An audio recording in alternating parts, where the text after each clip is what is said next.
மரியாதை கொடுக்க தெரியாத கைகள். ஒரு பெண் சிக்கும் போது அவள் உடம்பு மட்டும் காயப்படுவதில்லை, அவள் மதிப்பும், அவள் கனவு, அவள் சுயமரியாதை எல்லாமே குப்பையாய் வீசப்படுகிறது. இந்த வார்த்தை கேட்க கஷ்டமா தான் இருக்கும், ஆனால் இதுதான் நிஜம்.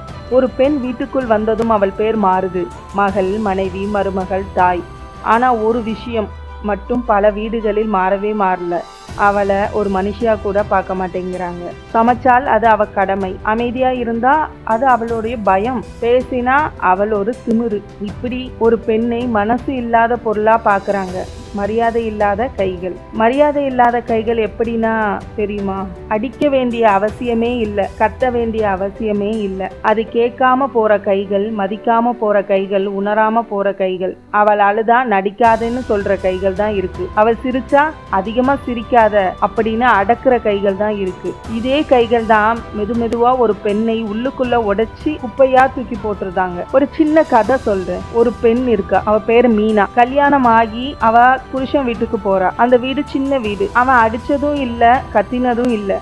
ஆனா அவள் பேசுறதை யாரும் கேட்கல. அந்த வீட்டுல பிடிச்சதை யாரும் கேட்கல. அவளுடைய சோர்வை யாரும் கவனிக்கவே இல்லை. காலையில அவள் எழுந்தா வேலை இருக்கு, மாலையில அவ உட்கார்ந்தா சோம்பேறியா இருக்க. இதுதான் அந்த வீட்டோடைய வார்த்தைகள். ஒரு நாள் அவ கண்ணாடி முன்னாடி நின்று தன்னை தானே பார்த்துக்கிட்டு சொன்னா, நான் எப்போ இப்படி எனக்கே தேவையில்லாதவளா மாறிட்டேன். இத நீங்க எத்தனை பேர் நினைச்சிருக்கீங்க உங்க மனசுல? கமெண்ட்ல சொல்லுங்க. அந்த நாள்ல அவ உடம்பு சோர்வு அடையல, அவ மனசுதான் உடைஞ்சுது. ஒரு பெண்ணின் மதிப்பு குப்பையாகப்படுவது எப்போ? அலட்சியத்தால, அவமானத்தால. நீ எதற்கும் உதவ மாட்ட, நீ எதுவும் இல்லை அப்படின்னு சொல்ற பார்வையில தான் இருக்கு. ஒரு பெண்ணுக்கு உடம்பு காயம் ஆறிடும், ஆனா அவமானம், மதிப்பு, இயலாமை, கேள்வி கேட்க முடியாத நிலை, இவைகள் அவளை உள்ளுக்குள்ளேயே அப்படி நொறுக்கி வச்சிரும் அவ மனச. ஆண்களுக்கான ஒரு கேள்வி, நீங்க உங்க அம்மாவுக்கு கொடுக்கிற மரியாதை அதே மரியாதை உங்க மனைவிக்கு இருக்கா?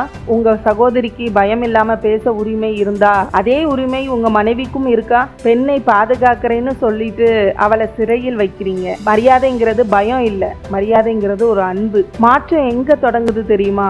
மாற்றம் சட்டத்துல இல்ல, மாற்றம் வீட்டுல தான் இருக்கு. கேட்கறது இல்ல, புரிஞ்சுக்கிறது இல்ல, மதிக்கிறது இல்ல. ஒரு பெண்ணுக்கு மரியாதை கொடுத்தா அவள் உங்க வாழ்க்கையவே உயர்த்துவாள். மரியாதை கொடுக்க தெரியாத கைகள்ல ஒரு பெண் சிக்கும் போது அவள் பொறுமை கற்றுக்கொள்ளவில்லை, அவள் மௌனமாக்கப்படுகிறாள். அவள் பலவீனம் இல்லை, அவள் அடக்கப்படுகிறாள். பெண்ணை குப்பையாக்குற கைகள் வேண்டாம், மரியாதையா உயர்த்துற கைகள் வேணும். இந்த வார்த்தை உங்களுக்கு உண்மைன்னு தோணுச்சுன்னா ஒரு லைக், ஒரு ஷேர், சப்ஸ்கிரைப் பண்ணுங்க. பெண்ணின் மரியாதைக்கு ஒரு ஆதரவு கொடுங்க.